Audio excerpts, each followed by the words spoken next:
भाइयों और बहनों, कल हमने एक बहुत ही महत्वपूर्ण विषय पर वार्तालाप किया है कि भारत में बुद्ध धर्म को दोबारा प्रस्तापित करना ये बाबा साहब के जीवन का सर्वोच्च कार्य था, सबसे बड़ा मिशन था। और इस देश की जो परिस्थिति है, यहाँ के लोगों की जो मानसिकता है, यहाँ की जो परंपराएं और एकंदरित माहौल है, इसको मद्देनज़र रखते हुए कौन सी सावधानी बरतनी चाहिए, किस तरह से आगे बढ़ना चाहिए। ये तो बुद्ध का ज़माना नहीं रहा है, ये आधुनिक ज़माना है। और इतनी सारी विपरीत परिस्थिति में दोबारा अगर बुद्ध और धम्म को यहाँ प्रस्तापित करना है तो जिन बातों की तरफ ध्यान देना आवश्यक है, इनका जिक्र बाबा साहब ने किया है। उसमें से हमने देखा है पहला कि राजाश्रय के भरोसे मत रहो। राजशक्ति जो है वो काम नहीं आएगी, वो तो धोखा देने वाली है। यहाँ राजाश्रय के माने ये भी होता है कि रईस लोग हैं उन पे भरोसे मत रहो, मालदार लोग हैं उनके भरोसे मत रहो, जिनके हाथ में कुछ शासन है, सत्ता है, अधिकार है, उनके भरोसे मत रहो। ये भरोसेमंद लोग नहीं होते और इससे नुकसान होता है धम्म का। तो ये पहली ही बात कही थी, इससे सावधान रहें। फिर दूसरी बात कही थी कि आधुनिक काल में अगर सभी जनों का हित होना है, उनका कल्याण होना है, तो आधुनिक काल में तो राजा नहीं रहे कहीं पर भी। और जहाँ कहीं भी हैं राजा दो चार दुनिया में, वो तो नाम के वास्ते राजा हैं, उनके हाथ में सही उतनी सत्ता नहीं है जैसे पहले हुआ करती थी। तो आधुनिक काल में तो प्रजातंत्र अधिकतर सभी जगत में चल रहा है और प्रजातंत्र में तो हमारे प्रतिनिधि हम चुन कर देते हैं। तो हमें स्मरण रखना चाहिए, याद रखने चाहिए कि हमारे प्रतिनिधि धार्मिक हो, सदाचारी हो, शीलवान हो। अगर ऐसे नहीं होंगे तो मुश्किलें होंगी, दुख ही दुख होगा। तो राजसत्ता का दुरुपयोग हो सकता है और हम अपनी आँखों से देख रहे हैं, खुली आँखों से देख रहे हैं कि ये सत्य है कि राजसत्ता का बहुत ही बुरा असर समाज पर होता है, बहुत ही उसका गलत इस्तेमाल होता हमें दिखाई देता है। और भ्रष्टाचार, चौर्य, ज़बरदस्ती, ढेर सारे जो गुनाह मानवता के खिलाफ होते हैं, ये गुनाहों को बढ़ावा देने वाले हैं हमारे प्रतिनिधि रहते हैं और खुद भी कुछ हद तक गुनाहगार ही रहते हैं। तो इससे बचना चाहिए। और जो शीलवान आदमी नहीं है, जो मानवता को मानने वाला नहीं है, अपराधी हैं, गैर कानूनी बातों पर विश्वास करना चाहता है, अपने सार को सिद्ध करना चाहता है, ऐसे लोगों को छून कर नहीं देना है, उनको अपना नेता नहीं मानना है। ये बहुत ही महत्वपूर्ण बात कही है और इसके बिल्कुल खिलाफ भारत में आज तक होते ही आया है। जाति के नाम पर, धर्म के नाम पर और न जाने और किसी नाम पर, घराने शाही के नाम पर, यहाँ लोग ऐसे लोगों को चुन कर देते हैं जो वास्तव में कोई योग्यता नहीं रखते हैं, जो ना तो शीलवान हैं न तो उनके प्रति वफादार हैं, वे तो बस अपने स्वार्थ के लिए प्रयास करते हैं। तो ऐसे लोगों को चुन कर देना ये बड़ा धोखाधड़ी है। ये भी बात बाबा साहब ने यहाँ पर स्पष्ट रूप से रखी है कि राजा अगर धार्मिक होगा तो प्रजा धार्मिक होगी, लोक प्रतिनिधि अगर धार्मिक होंगे तो प्रजा भी धर्म जैसे व्यवहार करेगी, नहीं तो दोनों का ही नुकसान जो है ये निश्चय है। तो आज का ज़माना सांघिक नेतृत्व का है, सब ने मिलकर नेतागिरी करने का है, किसी एक आदमी का हक नहीं है उस पर। फिर तीसरी बात कही थी कि सभी कल्याणकारी व्यवस्था मानव जाति की हैं, उसका आधार तो आखिर समाज होता है, समाज के अधीन ही ये सब कुछ होते रहता है। तो पूरा समाज जो है ये सही ढंग से कुशल आचरण करने वाला, यानी दुख से मुक्त होकर सुख की तरफ बढ़ने वाला होना चाहिए, और वो स्वतंत्रता उस समाज ने अपने हाथ पे लेनी चाहिए। जहाँ जाति भेद हैं, ऊंच नीच हैं, इस तरह से हम कुछ फ़र्क करते हैं, तो इससे अन्याय होता है। सो इस अन्याय को निपटने के लिए सभी लोगों को समान मानना, एक जैसा मानना और सभी के प्रति कल्याणकारी उद्देश्य रखना, ये अत्यंत आवश्यक है। और इसके बारे में भी बाबा साहब ने चेतावनी दी है कि सोच हमारी इस तरह से होनी चाहिए। लेकिन यहाँ तो हम जात पात को देखकर ही हमारे प्रतिनिधि चुनते हैं। ऊंच नीच की भाषा तो खुले आम करते हो, फिर भी उसको हम मान लेते हैं। तो दूसरे शब्दों में अपनी कब्र खुदवाते हैं, हम खुद को खुद ही धोखा देते हैं, अपना ही विनाश करने की बात हम करते हैं ऐसे गलत आचरण से। इस पर बाबा साहब ने इशारा किया है। ये भारत में नहीं चलेगा, अगर चलेगा तो नुकसान तो होने वाला है, दुख दर्द पैदा होने वाला है, आदमी को कहीं पर भी न्याय मिलने वाला नहीं है और उसका कल्याण होने वाला नहीं है। और दो बातें कही हैं कि ये जमाना है जो युद्ध करने का नहीं है, संघर्ष करने का नहीं है, आपस में टकराव करने का नहीं है। क्योंकि एक मनुष्य होने के नाते मनुष्य की हिंसा करने की ताकत, विनाश करने की ताकत कल्पना से परे बढ़ गई है। हम कल्पना भी नहीं करते, इतनी ताकत मनुष्य की है विनाश करने की। पहले जमाने तो लड़ाइयाँ जो हैं लाठी काठी से होती थी, पत्थर से होती थी, तलवार से होती थी, बाण से होती थी। लड़ाई के तो लड़ने के तो यही साधन थे। फिर गोला बारूद आ गया, उसकी भी अपनी मर्यादा थी। लेकिन आज के ज़माने तो एटम बॉम्ब आए हैं, और जिसकी विध्वंसक शक्ति जो है, विनाशकारी शक्ति जो कल्पना के परे है। इस पृथ्वी को, पूरे पृथ्वी को कई बार नष्ट किया जा सकता है, इतनी ताकत मनुष्य के हाथ में आई है। अब किसी को बहुत पहलवान बनने की जरूरत नहीं, शक्तिशाली शारीरिक दृष्टि से बनने की जरूरत नहीं है। उसे लड़ाई लड़ने के दिन जो खत्म हो गए। अपने अपने बाहुबल पर, अपने शारीरिक बल पर लड़ेंगे, जीतेंगे, ये जमाना नहीं रहा है, खत्म हो गया। अब तो दिमाग के बल पर लड़ाई होती है।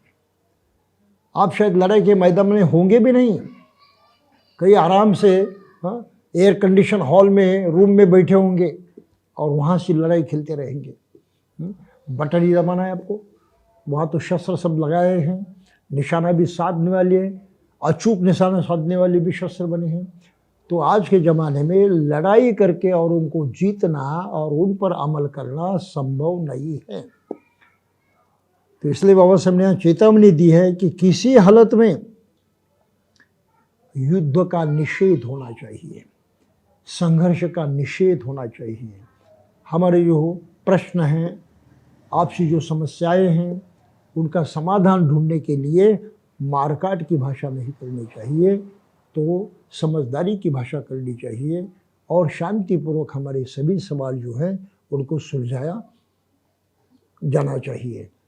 तो ये बहुत ही महत्वपूर्ण बात उन्होंने कही है। फिर भी कई सारे लोग हमें दिखाई देते हैं जो इसकी ओर ध्यान नहीं देते, वो आज फिर भी मार काट पर विश्वास करते हैं, लेकिन नतीजा तो बड़ा भयंकर होता है। इस तरह से होता है, आप किसी को मारोगे तो उसका नतीजा होता है कि जिसको आपने मारा है उसके नाते रिश्ते के लोग जो हैं कहीं ना कहीं आपको भी मारे बगैर छोड़ते नहीं। तो ये चेन चलती रहती है, सिलसिला चलता रहे, एक दूसरे को मारते रहो। ये इसका सबसे बड़ा धोखा है, और आधुनिक काल में तो बहुत भारी धोखा है। आपने एक आदमी को मार दिया, शायद तो उसका समाज ही बिगड़ गया, आप सबको खत्म कर सकता है, कोई दिक्कत नहीं उनके लिए। तो ये हिंसा का मार्ग जो है, ये मनुष्य जाति का पूरी तरह से विध्वंस होने का मार्ग है, और इससे बचकर रहना आवश्यक है। क्योंकि होता क्या है कि जो कोई जीतता है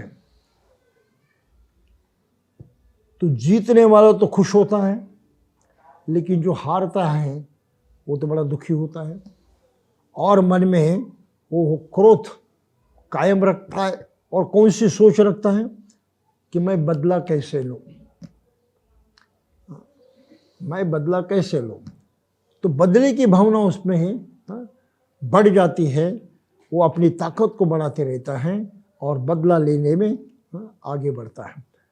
तो इस तरह से हमेशा एक दूसरे पर बदला लेने का ही सिलसिला जारी रहा तो कहाँ सुख होगा, कहाँ शांति होगी, कहाँ प्रगति होगी, कुछ भी तो नहीं होगा, विनाश ही विनाश होगा। तो इसको मद्देनजर रखते हुए धम्मपद में एक गाना, बड़ी अच्छी गाथा है, बाबा साहब ने इसका जिक्र यहाँ पर किया है, स्पष्ट अर्थों में है, उस गाथा को यहाँ पर लिखा है कि होता क्या है कि जय पाने से बैर पैदा होता है, पराजित दुखी रहता है, लेकिन जो उपशांत हैं, जिसे जय पराजय की चिंता नहीं, वह सुखपूर्वक सोता है। जय भी नहीं पाया, पराजित भी नहीं हुए, इसकी कोई परवाह नहीं की, शांतिपूर्वक अपना जो कुछ मसला है उसको सुलझा लिया, तो ऐसे आदमी सुखपूर्वक रहते हैं। तो ये पाली में गाथा है, जयंग वेरंग पसवती दुखंग सेती पराजितो उपसंतो सुखम सेती हित्वा जय पराजयंग। जय पराजय की भाषा करते रहोगे तो संघर्ष जारी रहेगा, टकराव जारी रहेगा, लेकिन जय पराजय की भाषा के बगैर समझौता करोगे, समझदारी से एक दूसरे का कुछ साथ दोगे या समस्या का हल करोगे तो शांति रहेगी, बैर नहीं होगा, विरोध नहीं होगा। तो आज के ज़माने इस रास्ते से जाने की आवश्यकता है। मुझे कभी भी बड़ा दुख होता है, बुरा भी लगता है, लोग कितने नासमझ हो गए आज के ज़माने में। बाबा साहब ने संघर्ष का, इस तरह से लड़ाई का रास्ता नहीं चुनना चाहिए, बिल्कुल साफ तौर पर कहा है। और हम लोग क्या करते हैं, बाबा साहब के नाम से सेना बनाते हैं, भीम सेना। आप समझ रहे हैं, सेना ये शब्द ही ऐसा है जो सूचित करता है कि हम मार काट करने के लिए तैयार हैं, हम लड़ने के लिए तैयार हैं। आप समझ रहे हैं इस बात को, दिमाग ही नहीं हम यूज करते, इस्तेमाल करते कि हम क्या बोल रहे हैं, क्या कह रहे हैं। आप समझ रहे हैं इस बात को। भीम सेना है, पता नहीं और किसी ने बुद्ध सेना भी निकाली है या नहीं, लेकिन लोगों को भरोसा नहीं, कुछ भी कर सकते हैं। तो इतने दिमाग से हम लोग कमज़ोर हो गए हैं। आज की तारीख को ढेर सारे लिखे पढ़े लोग जो है सेना सेना सेना के नाम से चिल्लाते रहते हैं। आप समझ रहे इस बात को। ये शब्द प्रयोग करते हुए भी हमारा दिमाग काम नहीं करता कि हम क्या बोल रहे हैं और बाबा साहब के विचारों के किस तरह से हटकर और विरोध में कुछ कर रहे हैं। इतनी ही ये कमजोरी है। और ऐसे कमज़ोर लोग बाबा साहब के इस कार्य को, उनकी मिशन को किस तरह से न्याय दे सकते हैं। वो तो बिल्कुल योग्य नहीं है, बिल्कुल भी लायक नहीं है, क्योंकि उन्हें बाबा साहब को ही समझा नहीं है, धम्मों को भी समझा नहीं है, और बिल्कुल गलत तरीका अपनाकर वो न्याय करने की भाषा बोलते हैं। तो ये बहुत ही फिजूल बातें हैं, इस पर कोई विश्वास नहीं करना चाहिए और उनको अपनाना भी नहीं चाहिए। तो युद्ध से सवाल नहीं मिटते, सवाल तो उस वक्त ख़त्म होते हैं जब हम समझदारी से कुछ करें, और समझदारी से कुछ करने से धोखा तो बिल्कुल होता नहीं, और जो विरोधी करने वाले हैं वो विरोध भी हमेशा के लिए टिकता नहीं है, कभी ना कभी तो ख़त्म होने वाला है, क्योंकि बोलचाल का रास्ता खुला है, अपनेपन का रास्ता खुला है। जब अपनेपन का रास्ता ही बंद हो जाता है तो आदमी के लिए मारकाट के सिवाय कोई विकल्प नहीं रहता।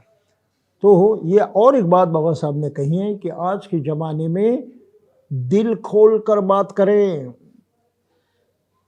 बात करते हुए लोगों को अपना कर, उनके करीब जाकर उनसे बात करते ही आपको अपनी समस्याओं का समाधान करना होगा।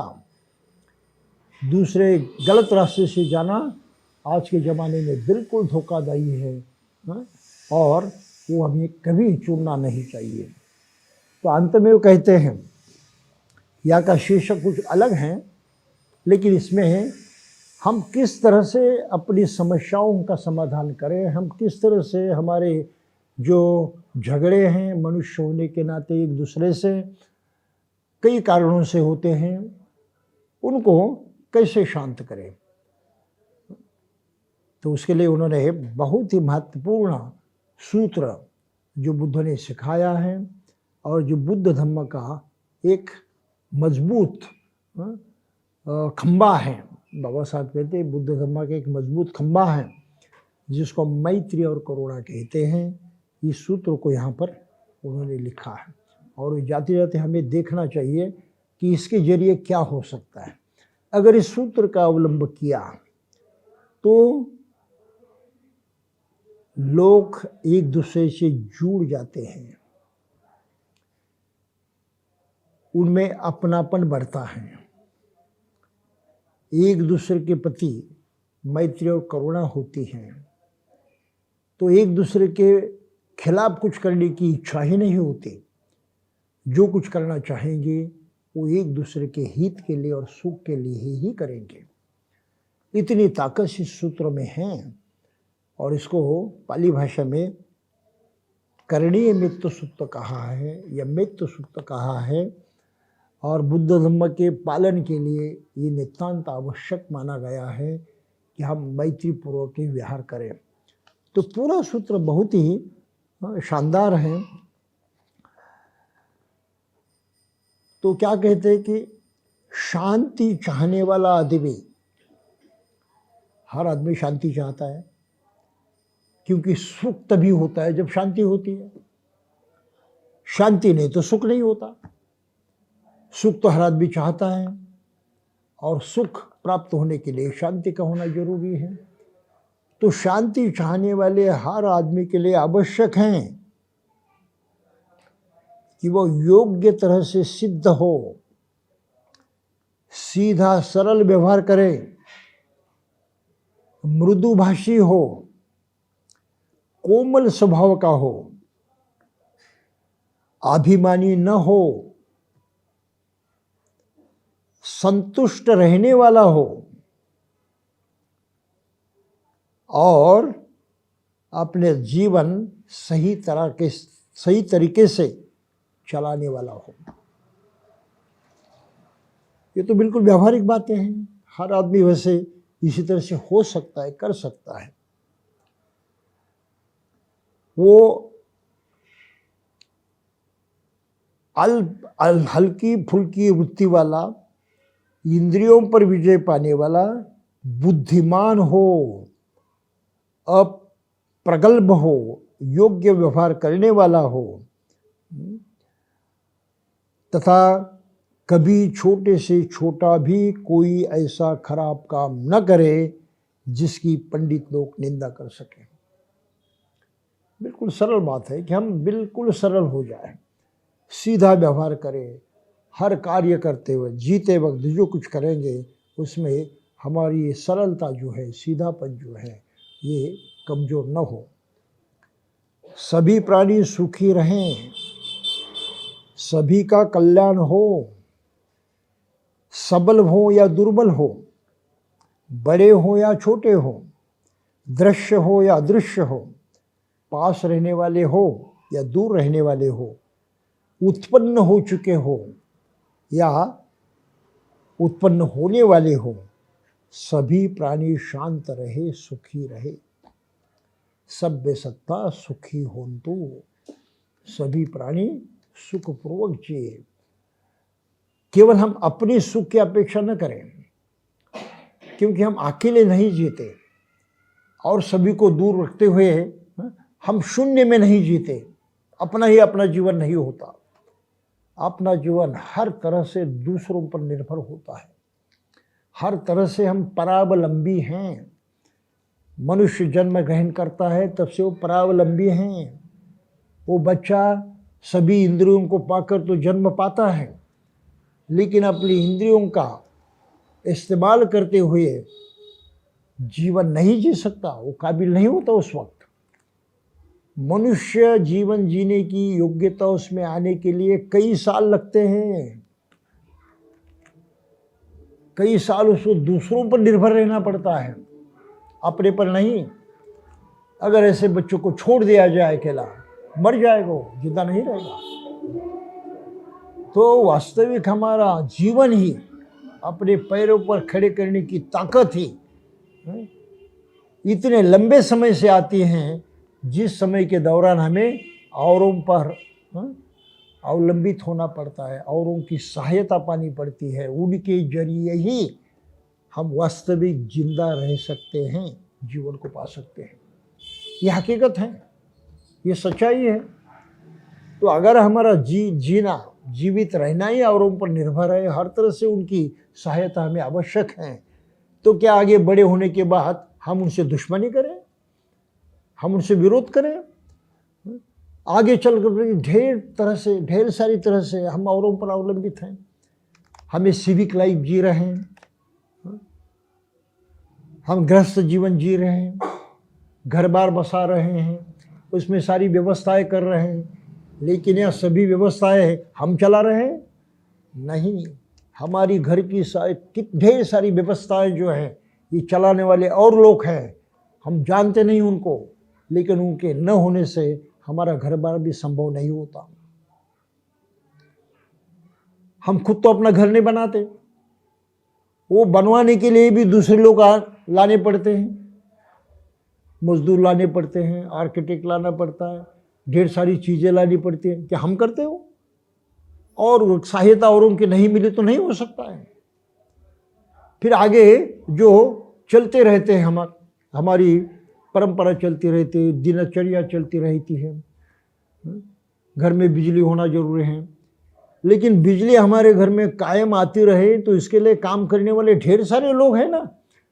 कोई बिजली का निर्माण करता है, उस बिजली को लाता है, बिजली की व्यवस्था करता है, तब कहीं हमारे घर में बिजली रहती है। ऐसा नहीं कि हमने बटन दबाया कि बिजली चल गई, ऐसा नहीं है। ढेर सारे लोग उसके पीछे काम कर रहे हैं, हमारे जीवन ऊपर अवलंबित हैं। पानी की व्यवस्था है, ये सड़क की व्यवस्था है, ये जो यात्रा हम करते हैं, सफ़र करते हैं, उसकी व्यवस्था है। तो जिस शहर में, गांव में रहते हैं, इतने ढेर सारे काम होते हैं जो हम खुद नहीं करते अपने लिए, लेकिन और लोग करते रहते हैं, और जिनके कारण हमारा जीवन जो है ज़रा सुखर हो जाता है, आसान हो जाता है। तो ये समझ रखना जरूरी है। और ये जो काम हम लिए करते हैं, प्रत्यक्ष तो सामने आकर काम नहीं करते, जहाँ जहाँ हम वहीं पर काम करते रहते हैं, फायदा जो हमको मिलता है। ये किसान तो खेती अपने गांव में करता है, लेकिन अनाज तो हम यहाँ खाते हैं। वो अनाज निर्माण करने वाला है, उसको यहाँ पर लाने वाला है, इसका प्रोसेसिंग है, दुकान है, सब कुछ है।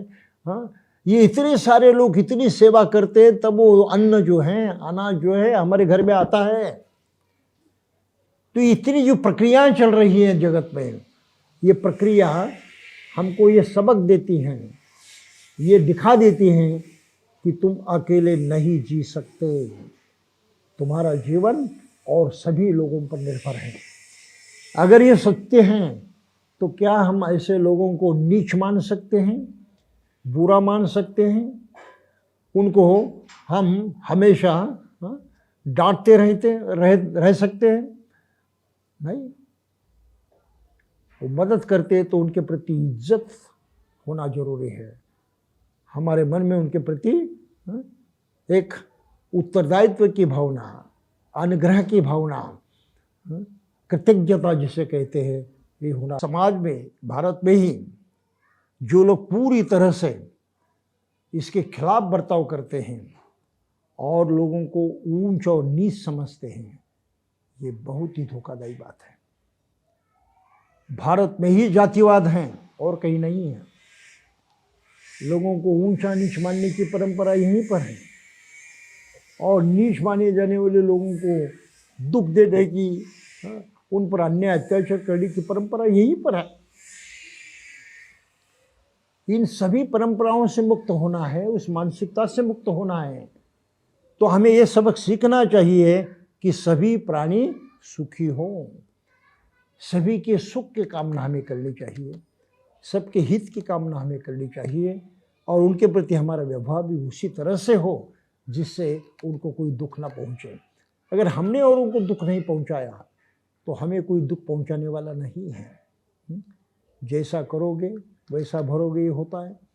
हमने अगर दुष्टता की है तो हमें भी दुष्टता का शिकार होना पड़ेगा। हमने अगर अच्छा किया है, भलाई की है, तो हमकी भी भलाई होने की संभावना है। तो इसलिए ये सूत्र जो है ये बहुत महत्वपूर्ण सूत्र हैं। ये मनुष्य जीवन की आज की तारीख की सबसे बड़ी ज़रूरत है, हर जगह होना चाहिए। और इसलिए विश्व में बुद्ध का महत्व माना जाता है। विश्व चाहता है पूरा कि विश्व को अगर किसकी ज़रूरत है आज की तारीख को, तो बुद्ध की शिक्षा की ज़रूरत है। तो सभी मानव जाति बुद्ध के प्रति इतनी कृतज्ञ हैं और बुद्ध की इतनी ज़रूरत है, विश्व भर में लोग इसको कबूल करते हैं। तो इसके खिलाफ जो चंद लोग उल्टा सीधा व्यवहार करते हैं, उनको सिखाने की ज़रूरत है, उनको समझाने की ज़रूरत है और उनको ऐसे बुरे व्यवहार करने से रोकने की ज़रूरत है। और ये भी कैसे? सोच समझ कर, समझा कर, प्रशिक्षण देते हुए, अपनाते हुए, समझते हुए। युद्ध करने से नहीं होगा, मारकाट करने से नहीं होगा, दंडित करने से नहीं होगा। तो कैसे करेंगे फिर? कोई एक दूसरे का अपमान न करे, यहाँ से शुरुआत होती है। क्रोध या घृणा के वशीभूत होकर कोई किसी का बुरा न चाहे, ये तो अपने बस की बात है, हम कर सकते हैं, अपने अधिकार का मामला है। इसके उल्टा करने से परिणाम दुखदायी होता है अपने लिए, औरों के लिए भी। जिस प्रकार माता अपने प्राण देकर भी अपने इकलौते बच्चे से प्यार करती हैं, वैसी ही भावना सभी प्राणियों के प्रति रखे। ये बुद्ध की सबसे बड़ी शिक्षा है। माता यथा नियंग पुत्रं आयुषा एक पुत्रमो रखे, एवं भी सर्वभूतेषु मान संभावये अपरिमाणं। सभी के प्रति मुझे कहानी याद आती है। ये सूत्र जो मैत्री सूत्र में है, सोलापुर में पढ़ाता था। अब लगभग 25-30 साल पुरानी बात है, इतने हैं वर्ष पहले। तब तो मैं भिक्षु नहीं था, लेकिन सोलापुर में जाता था हर हफ्ते में पुणे से, और वहाँ पर लोगों को धम्म सिखाता था।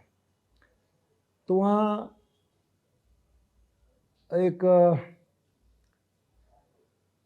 उसी बस्ती में रहने वाली माता जी आती थी, काफ़ी वयस्क थी, लगभग 60-70 आयु होगी उनकी। उनका लड़का था, वो कहीं बाहर नौकरी करता था, लेकिन गरीब थी वो। उसका घर भी पक्का मकान नहीं था, कच्चा मकान था, झोपड़ी जैसे, वहाँ पर रहती थी। लेकिन क्लास में तो बिल्कुल आना यानी आना, कभी चूकती नहीं थी। तो ये मैंने सूत्र उनको पढ़ाया था, जितना हो सके उतना समझाया था। लेकिन फिर भी एक दिन उन्होंने मुझे पूछा कि आपने जो पढ़ा है ये मैत्री मैत्री मैत्री अभी मेरे समझ में नहीं आई है। तो मुझे बड़ा दुख हुआ। अभी इतना समझाया, इतने शब्द प्रयोग, इतने एग्जाम्पल दिए, अब समझ में क्या करूँ, नहीं समझ में आया तो बड़ा परेशान हो गया मैं। तो अभी मेरे समझ में नहीं आया, मुझे कभी न कभी वो समझाइए।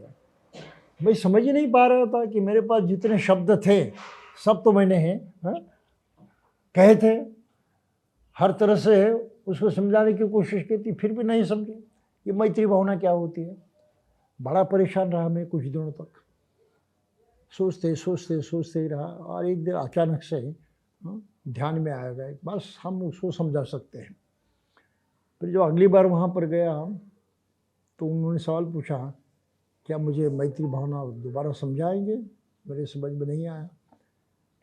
मैंने कहा, माता जी आपके साथ कौन कौन है घर में? नहीं, मेरा लड़का है, बहू भी है, लेकिन वो दूर रहते हैं, और एक पोता भी है, और मैं यहाँ अकेले रहती हूँ। और फिर कहा कि मेरे पति को इसी बस्ती में रहने वाले एक परिवार ने मार डाला है। तो मेरे मन में बहुत गुस्सा है, बड़ा दुख है, तो मैत्री भावना करना मेरे लिए मुश्किल है। आप समझ रहे हैं कैसी मानसिकता थी। इसलिए मैत्री भावना में समझ नहीं पा रही हूँ कि आप क्या कह रहे हैं।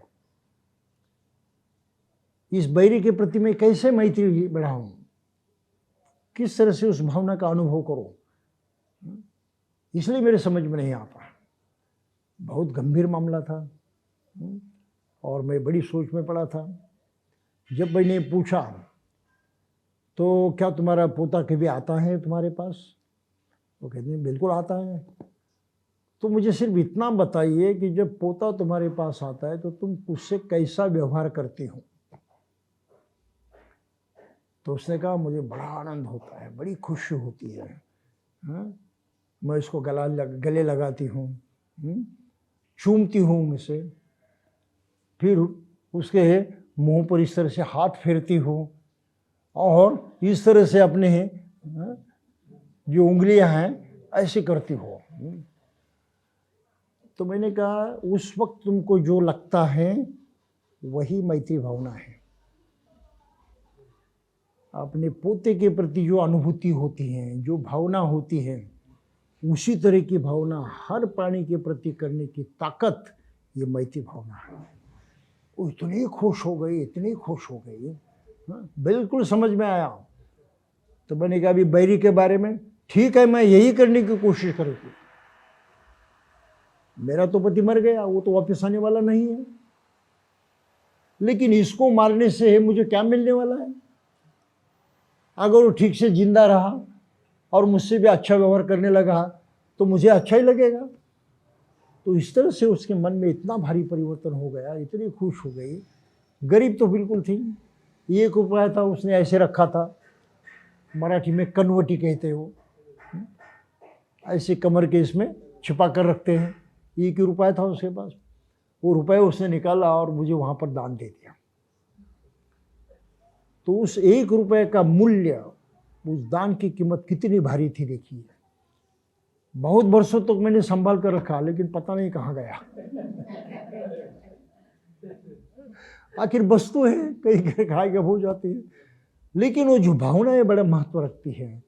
तो ये मैत्री सूत्र की ताकत इतनी है, और मैंने अपनी जिंदगी में प्रत्यक्षात अनुभव किया है। और ये महिला जो है, इसका तो ये उदाहरण है कि उसने उस सबक को सीखा, उसने कबूल किया कि हाँ, मेरे बैरों के बारे में भी मैं इसी प्रकार की भावना बढ़ाने की कोशिश करूंगी। तो बुद्ध की शिक्षा की ताकत कितनी है, ये हर कोई आदमी आजमा सकता है। मैंने तो स्वयं तो आजमा कर देखी है, मुझे कोई इसमें शक नहीं है कि किसी हालत में मैत्री काम आती है और उससे किसी का नुकसान नहीं होता है। तो कोई एक दूसरे का अपमान न करे, क्रोध या घृणा से वशीभूत होकर कोई किसी का बुरा न चाहे। जिस प्रकार माता अपने प्राण देकर भी अपने इकलौते बच्चे से प्यार करती हैं, वैसी ही भावना से भी प्राणियों के प्रति रखें। ऊपर नीचे चारों ओर असीम मैत्री भावना रखें, जिसमें घृणा का लवलेश न हो, शत्रुता का लवलेश न हो। बड़े होते समय, खड़े होते समय, चलते समय, बैठे रहते समय, लेटे समय यही भावना रखें कि सभी प्राणी मात्र सुखी हो। तो इस अवस्था को ब्रह्म विहार कहते हैं। बड़ी आनंददायी, सुखदायी अवस्था रहती है, उस अवस्था में हम रहते हैं। और मैत्री करने वालों के साथ कोई भी आदमी पूरी तरह से परिवर्तित हुए बगैर नहीं रहता, बदल ही जाता है। वो अपनी घृष्टता, अपना बैर, अपना क्रोध कायम रख ही नहीं सकता, बिल्कुल रख नहीं सकता। तुरंत क्रोध जो है जगह पर आ जाता है। तो मैत्री भावना ये मनुष्य के जीवन का सुखी जीवन जीने के लिए आवश्यक अधिष्ठान है, नींव है। फाउंडेशन है। इसको हमने जितना पक्का किया उतना हम जीवन को अपने ही तो सुखी बनाते हैं, इसमें कोई शक नहीं, लेकिन हमारे इर्द गिर्द रहने वाले भी लोग उसी प्रकार से सुख से संपन्न होते हैं।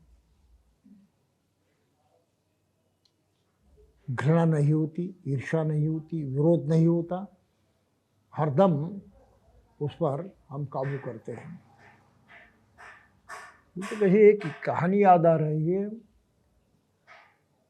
जापान की है, और वहाँ जो सेना में काम करते हैं, जापानी सेना में, वो बड़े खूंखार लोग होते हैं, बड़े क्रोधी होते हैं, उनकी डिसिप्लिन शिस्त तो बड़ी कड़ी रहती है, लेकिन बड़े क्रोधी होते हैं और अपने क्रोध पर काबू पाना उनके लिए कभी कभी बड़ा मुश्किल हो जाता है और बहुत शूर होते हैं, वो बहुत ही शूर होते हैं, त्यागी होते हैं। तो ऐसे ही एक सामरिक में यानी युद्ध कला में प्रवीण ऐसा एक सैनिक जवान एक भिक्षु के पास गया और उनसे पूछा शांति कैसे होती है। अब भिक्षु जो ठहरा, कुछ बातें वगैरह नहीं की, ऐसे वैसे ही बातों बातों में कुछ कहते कहते चले गए, किसी समझ में नहीं आया। अचानक से उन्होंने उसका कुछ अपमान किया, अचानक से जैसे अपमान किया उसने अपनी तलवार निकाली। तो भिक्षु ने तुरंत कहा शांति, तुम्हारे मन में क्रोध है, कहाँ है शांति? तो ऐसे शांति होती है, तो उत्तेजना आ जाती है, हम तुरंत उत्तेजना के अधीन होकर कुछ करने लगते हैं, तब जरूरत होती है शांति की, वो वक्त होता है शांति का। और उस समय हम शांति को जाने तो सही में ये करुणा ये करणी मित्र सूत्र जो है उसका हम प्रत्यक्ष आचरण कर सकते हैं। ये संघ का निर्माण यहाँ से होता है। और बुद्ध धर्म में हम जानते हैं कि सबसे बड़ा महत्व किस बात को दिया है? 3 चीजों को दिया है। बुद्ध सबसे महान है, इसलिए बुद्ध रत्न है। बुद्ध सभी लोगों का सबसे बड़ा आदर्श है। बुद्ध की शिक्षा वास्तव में सर्व सुख की प्राप्ति करने लायक शिक्षा है, दूसरी शिक्षा तो नहीं है। तो धम्म रत्न भी है जिसको हम सर्वश्रेष्ठ मानते हैं। और इस तरह से काम करने वाले, जीवन जीने वाले लोग होते हैं, पूरी तरह से अपनी ताकत लगाकर, उनको संघ कहते हैं। और ये संघ पूरी तरह से मैत्री भावना पर अधिष्ठित होता है। विनय पिटक के नियम है भिक्षुओं के लिए कि तुम्हें किस तरह से एक दूसरे का भाई बनकर ही जीना है, हितैषी बनकर ही जीना है, किसी तरह से भिक्षुओं का आपस में टकराव न हो, इस तरह की बहुत ही अच्छी व्यवस्था विनय पिटक के माध्यम से भिक्षु संघ को दी गई है। तो संगठित है, वो संघ है और बुद्ध के मार्ग पर चलने वाला है, इसलिए वो भी हमारे लिए श्रेष्ठ हैं, रत्न हैं, हम उसका भी उतना ही मूल्य करते हैं। तो संघ जीवन का जो अधिष्ठान है ये इस तरह की मैत्री है।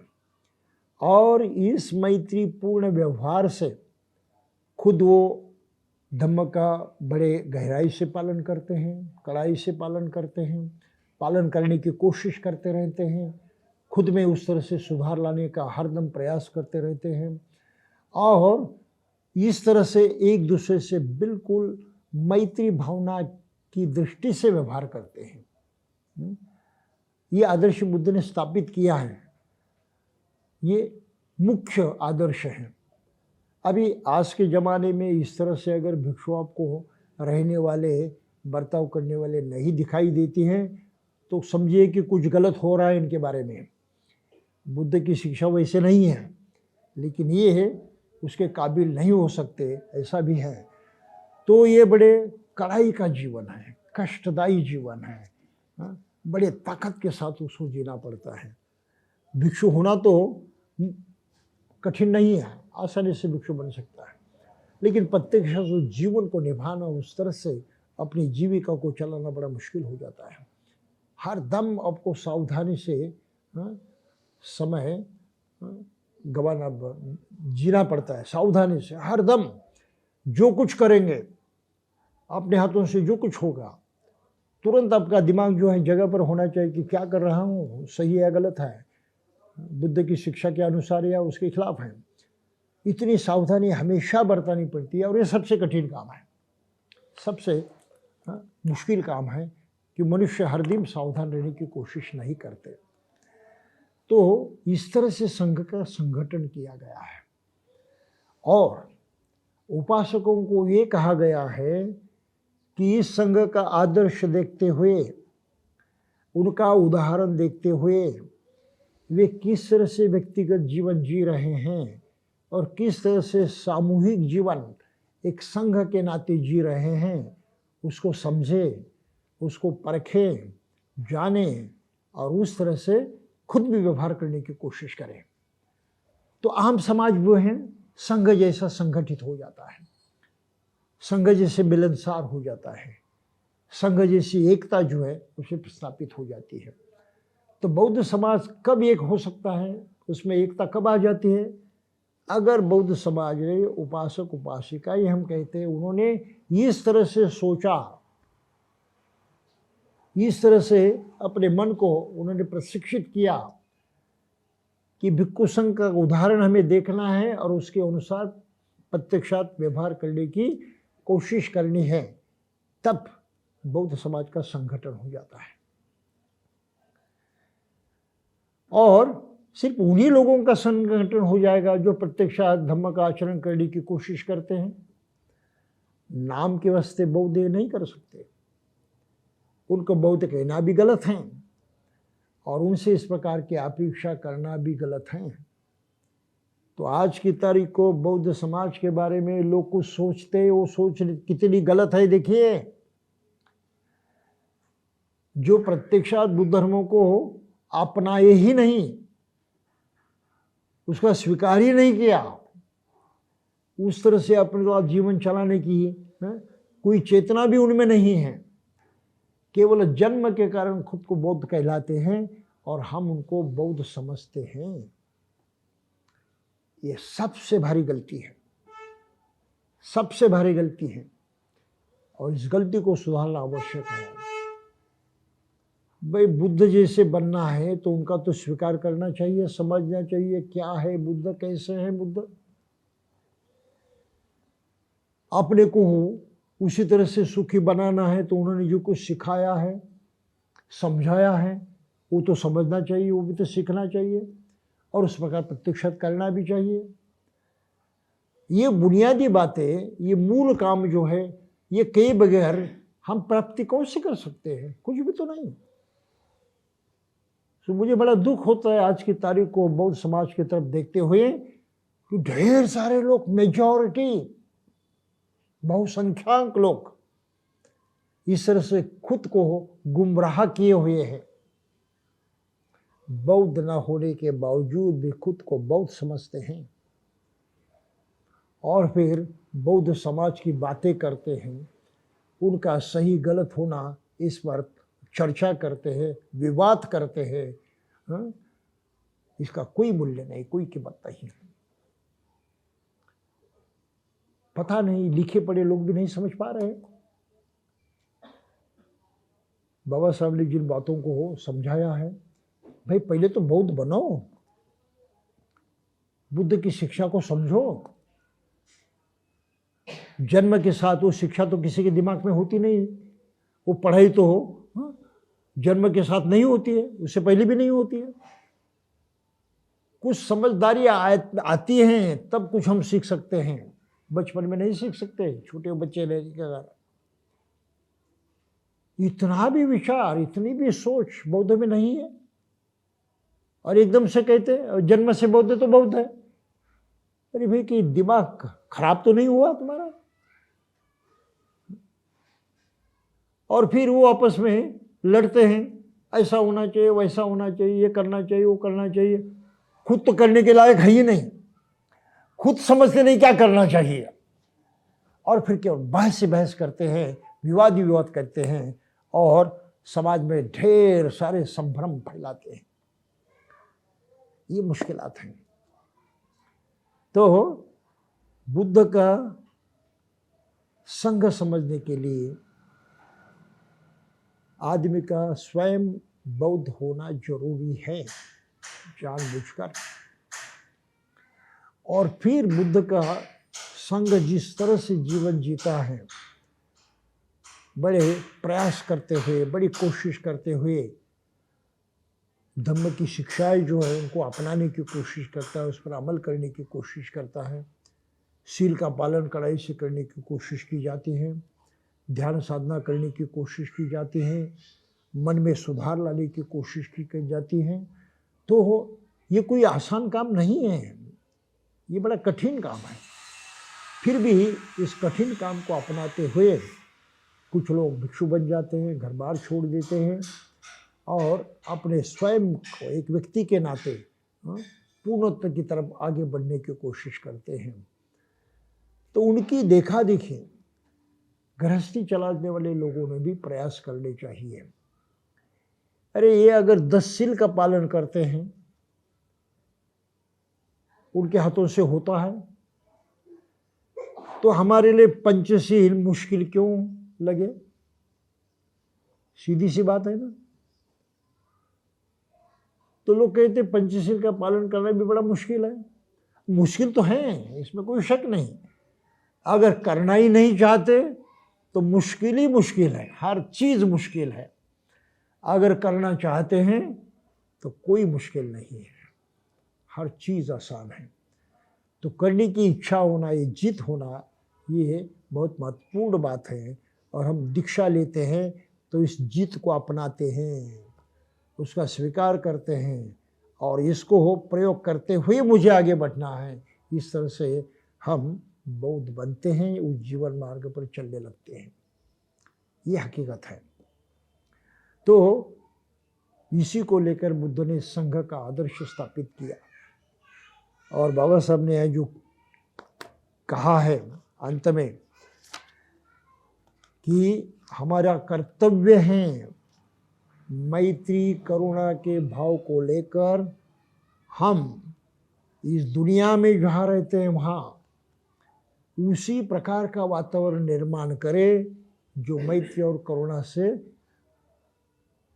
परिपूर्ण हो। लोगों को हम उसी तरह से प्रशिक्षण दें, उसी तरह का आदर्श उनके सामने रखें, और उनको वो उस तरह से व्यवहार करने की चेतावनी देते रहें।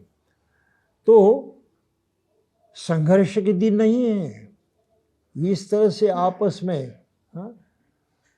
मेल जोड़ रखने के दिन है, और इसका आदर्श संघ है। तो आगे चलकर बाबा साहब संघ की चर्चा करते हैं, कैसे होता है संघ। और 4 बातें ध्यान में रखिए। बुद्ध तो परिव्राजक थे, उनको समन भी कहा जाता था उस जमाने में, लेकिन उनके जैसे ढेर सारे समन थे। शमन यानी श्रमण, श्रम करने वाला।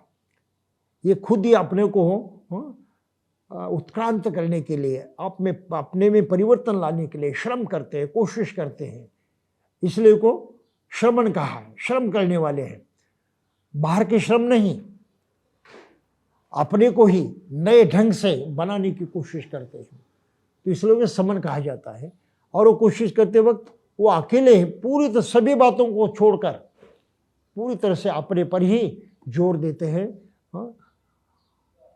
एकांत को चाहते हैं, और उनसे नाता तोड़कर वो अलग हो जाते, गृहस्थी नहीं चलाते, कुटुंब के सदस्य नहीं होते, अकेले ही जीते।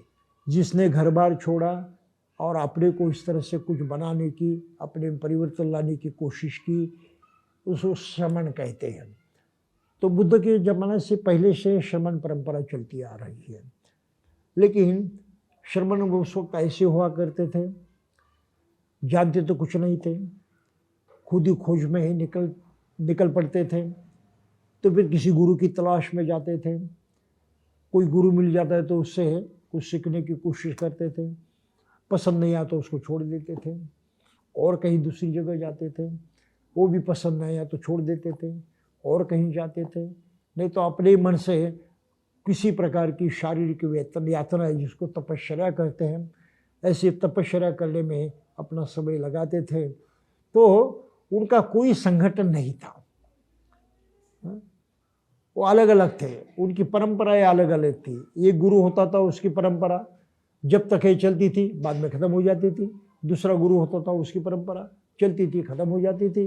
तो इस तरह से ये श्रमण जो होते थे, इनमें आपस में कोई एक दूसरे से सही नाता, सही संबंध, सही व्यवहार नहीं होते थे, अलग अलग थे सभी।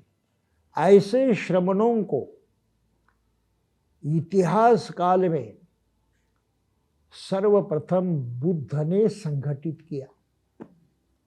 मानव जाति के इतिहास का ये सबसे बड़ा उदाहरण है। और वो भी कौन से श्रमण संगठित किए? हर श्रमण को संगठित नहीं किया। बुद्ध की अपनी जो शिक्षा थी, अपना जो अनुभव था, जो उसको जो सब धम्म कहते हैं, उस धम्म को मानने वाले, उसी के अनुसार प्रयास करने वाले और उसमें कुछ उपलब्धि प्राप्त करने वाले जो लोग थे, उनका उन्होंने संगठन किया। और तब संगठित तौर पर संघ का अस्तित्व निर्माण हुआ, जिसको हम भिक्खु संघ कहते हैं, भिक्खुनी संघ कहते हैं। बुद्ध के पहले ये नहीं था। और बुद्ध के पहले इन श्रमणों के सामने कोई उद्दिष्ट नहीं था, क्या करें, बस वो सत्य की खोज में निकले थे। लेकिन कहाँ सत्य है, कौन दे सकता है, किसी को कोई मालूमात नहीं होती थी। तो केवल इस तरह से अपना जीवन व्यतीत करते थे, जंगलों में, एकांत में, पहाड़ों में, इस तरह से। लेकिन बुद्ध के उदय के बाद श्रमणों के लिए एक आदर्श मिला, एक जीवन पद्धति निश्चित मिली और उस सत्य की प्राप्ति करना उनके लिए संभव हो गया, जो बुद्ध ने स्वयं प्राप्त किया था। और वो सर्व सुखमय हुए थे, सभी दुखों से मुक्त हो गए थे। तो ऐसे संघ को उन्होंने संगठित किया। बाबा साहब इसी बात की जिक्र यहाँ करते हैं। वो कहते हैं, पुराने पारिवारिक ऐसे लोग थे जिन्होंने पारिवारिक जीवन छोड़ दिया था और इधर से उधर घूमते रहते थे। उनके एक जगह से दूसरी जगह जाने का उद्देश्य या भिन्न भिन्न आचार्यों तथा दार्शनिकों से मिलकर सत्य का पता लगाने का प्रयास करना, उनके प्रवचन सुनना और नीति, दर्शन, प्रकृति, रहस्यवाद आदि विषयों पर उनसे चर्चा करना, ये उनका उद्देश्य होता था। पुराने कुछ ढंग के ऐसे भी परिव्राजक थे कि जब तक उन्हें कोई दूसरा गुरु न मिले तब तक किसी एक गुरु की अधीनता में रहते थे। कुछ दूसरे थे जो किसी को अपना गुरु नहीं मानते थे, अकेले ही रहते थे। इन पुराने ढंग के परिव्राजकों में कुछ स्त्रियाँ भी थीं, वो भी अब इसी तरह से रहती थी। इन पुराने ढंग के परिव्राजकों का कोई संघ न था। ये बाबा साहब बात लिखते हैं, कोई संगठन नहीं था, संघ नहीं था। उनके कोई निश्चित नियम उपनियम न थे, उनके सामने कोई निश्चित आदर्श भी नहीं था। इतिहास में पहली बार तथागत ने अपने भिक्षुओं का एक संघ बनाया, इसको ध्यान में रखना जरूरी है। तो भिक्खु संघ ये इतिहास में पहली बार निर्माण हुआ बुद्ध के माध्यम से। उनकी व्यवस्था के लिए संघ के नियम बनाए, जिसको विनय पिटक कहा जाता है, और संघ के सदस्यों के सामने एक निश्चित आदर्श उपस्थित किया। तो जो भिक्षुओं के सामने कौन सा आदर्श है? दुख मुक्त होने का आदर्श है, सर्व सुख की प्राप्ति उनके सामने आदर्श है। जिस तरह बुद्ध ने किया उसी तरह से करने का इरादा उनमें होना चाहिए, वो जिद होनी चाहिए, और वही उनका जीवन मार्ग कहलाता है। तो संघ किन लोगों का बना है? जिन्होंने घर बार छोड़कर बुद्ध धम्म संघों को पूरी तरह से अपनाया है और उसकी प्राप्ति करने में लगे हैं, ऐसे लोगों का संघ हुआ है। जिन्होंने घर बार नहीं छोड़ा, क्या उनको हम श्रमण कह सकते हैं? नहीं कह सकते। घर बार ही नहीं छोड़ा ना, तो श्रमण कैसे? फिर जो आदर्श स्वीकार करना चाहिए कि मुझे बुद्ध ही बनना है, सर्वसुखमय बनना है, दुख से पूरी तरह से मुक्त होना है बुद्ध की तरह, ये कबूल ही नहीं किया, इस आदर्श का स्वीकार ही नहीं किया, कैसे समन कहलाएगा? तो ये हकीकत आप ध्यान में रखिए। और जाते जाते एक बात कहना आवश्यक समझता हूं मैं कि आजकल कुछ लोग उपासकों को, गृहस्थों भी समन कहते हैं, और कहते हैं परिवर्तन की हमारी विचारधारा को अगर आप मानते, कबूल करते हैं और हमसे जुड़ जाते हैं तो आप शमन हैं। हंसी आती है इस अज्ञान पर कि जिसने घर बार ही नहीं छोड़ा उसको आप समन कहते हैं। केवल अपने विचारों से जुड़ गए इसलिए समन कहते हो। तो बुद्ध की जो ऐतिहासिक परंपरा है, जहां शमन शब्द का अपना मूल्य है, अपना महत्व है, अपना बड़प्पन है, अपनी ऊंचाई है आदर्श की दृष्टि से, आप वो इतना अच्छा शब्द, बहुत ऊंची स्थिति, ऊंचे आदर्श को प्रकट करने वाला इतना अच्छा शब्द आप सामान्य लोगों के लिए प्रयुक्त करते हैं और कहते हैं आइए हमसे जुड़ गए तो आप समन हो गए। है ना मुसीबत? तो अज्ञान कहाँ कहाँ किस तरह से आदमी को घुमाता है, इसका एक उदाहरण है। और पढ़े लोग उसको मानते हैं और स्वयं को समन कहलाते हैं। हंसी आती है। और ये दुर्व्यवहार हैं, गलत व्यवहार हैं, ये नुकसानदायी हैं, ये भी समझ नहीं पाते।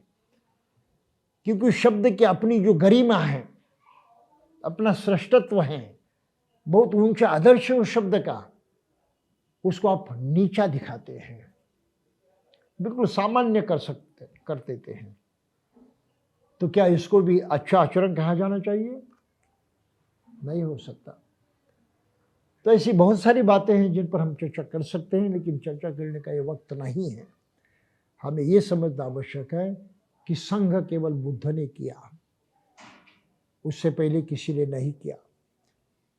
श्रमण संस्कृति कहते हैं, इस देश में चलती आ रही थी, जैसे बाबा साहब ने यहाँ इसकी चर्चा की है कि पहले हुआ करते थे श्रमण, ये संस्कृति चलती आ रही है, लेकिन ये पूरी तरह से अस्त व्यस्त थी।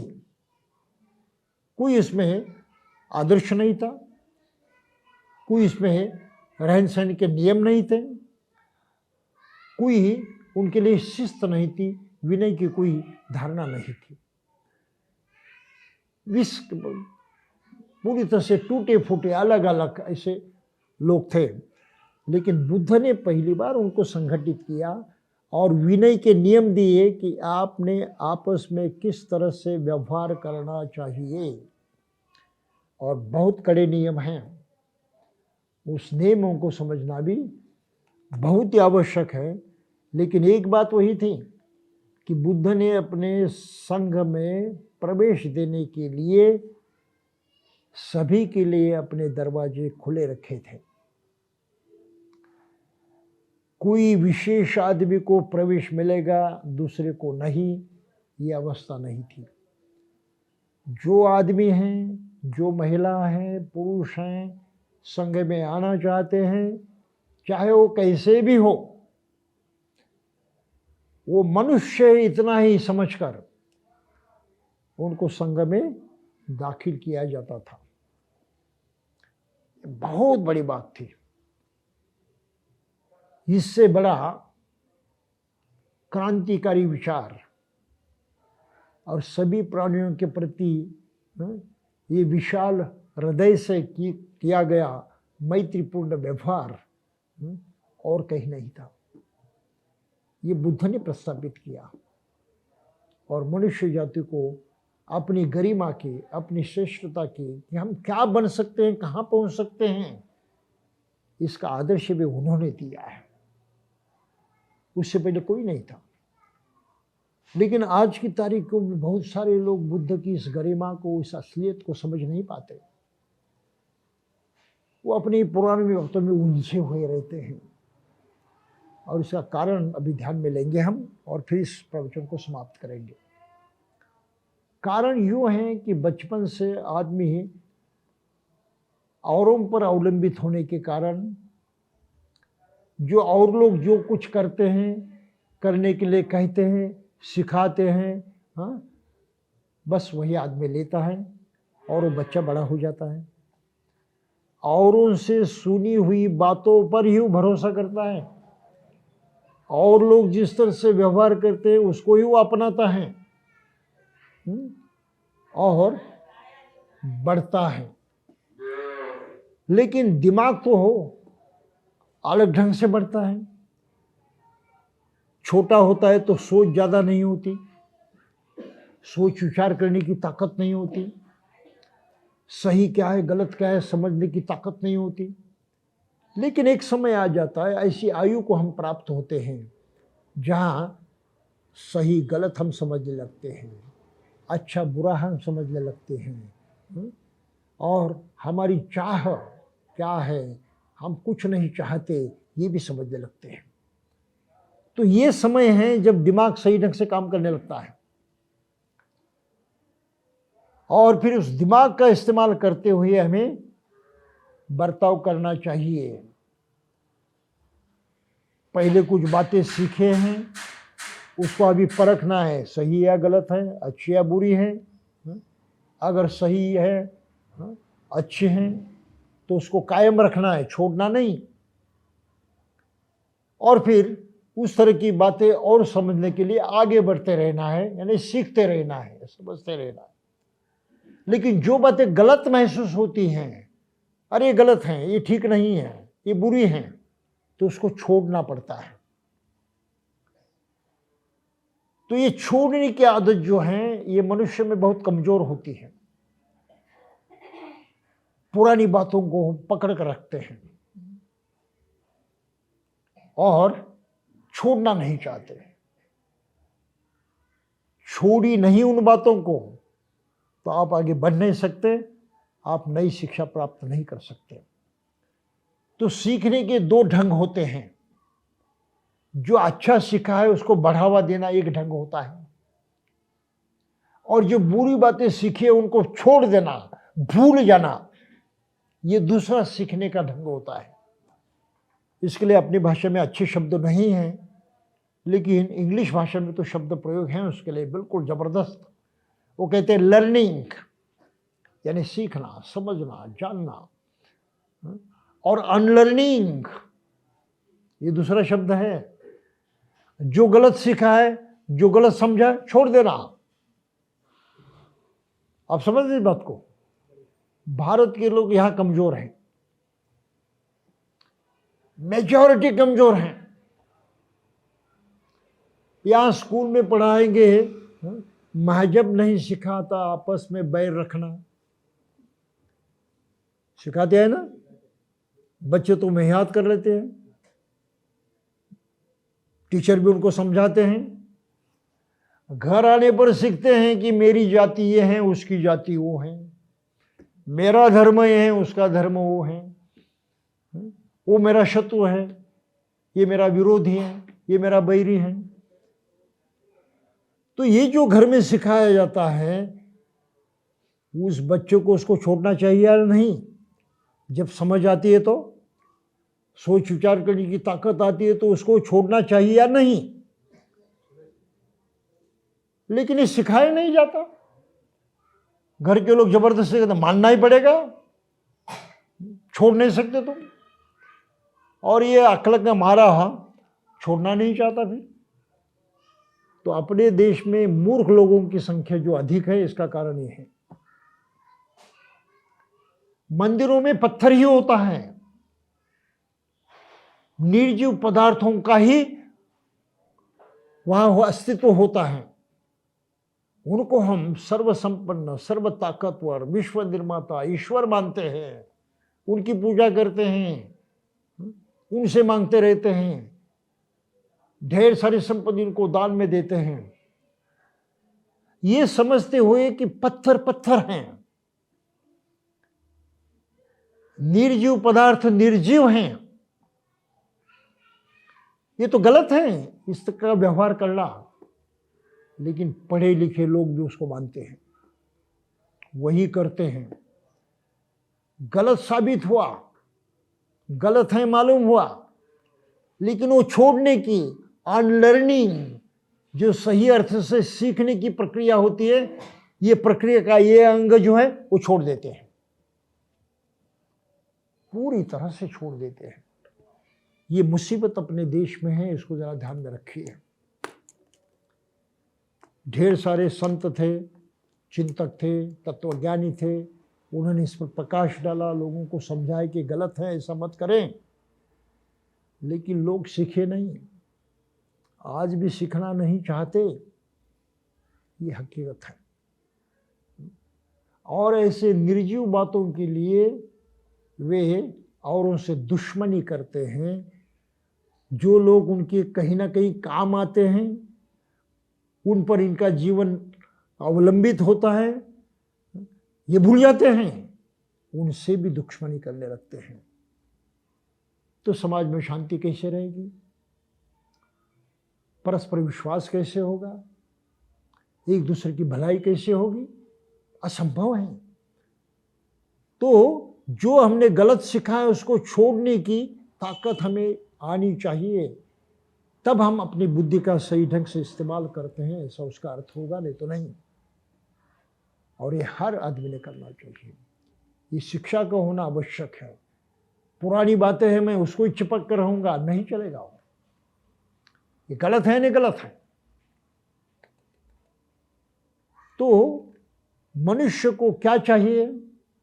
सुख चाहिए, शांति चाहिए, और ये इस ढंग से नहीं मिलती, फिर भी वहां पर जाता है। कभी मुझे बड़ी हंसी आती है, लोग मंदिरों में जाते हैं, बड़े भक्त बनकर जाते हैं, श्रद्धालु होते हैं। बताइए मंदिर में किस लिए जाते हैं? जो लोग मंदिर में जाते हैं, आप भी कभी गए होंगे, पता नहीं अभी जाते हैं या नहीं,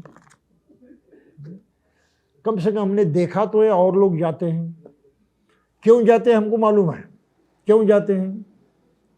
पूजा करने के लिए। और बड़े बड़े हमारे मंत्री वगैरह होते हैं, वो किसी मंदिर में जाते हैं, तो पत्रकारों को आकर पूछते हैं, बताइए आपने भगवान से क्या मांगा?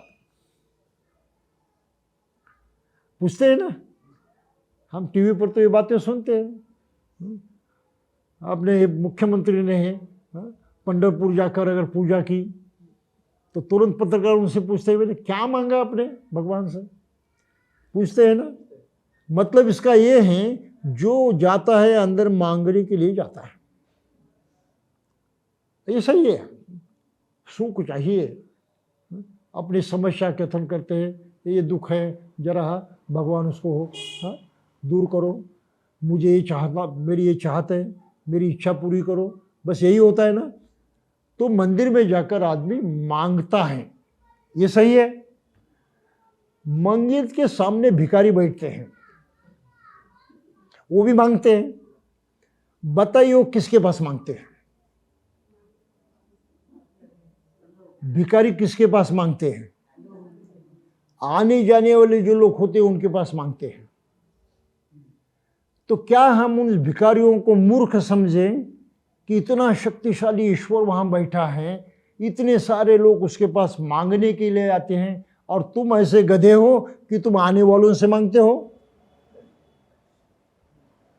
ऐसा हम कह सकते हैं?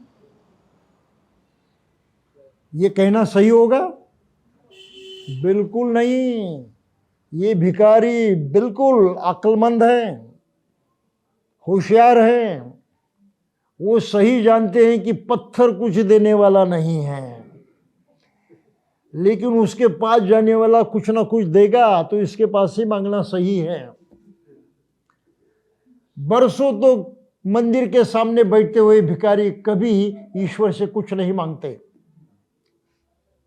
क्योंकि उनकी बुद्धि अपनी जगह है, वो सही से सोच विचार करते हैं।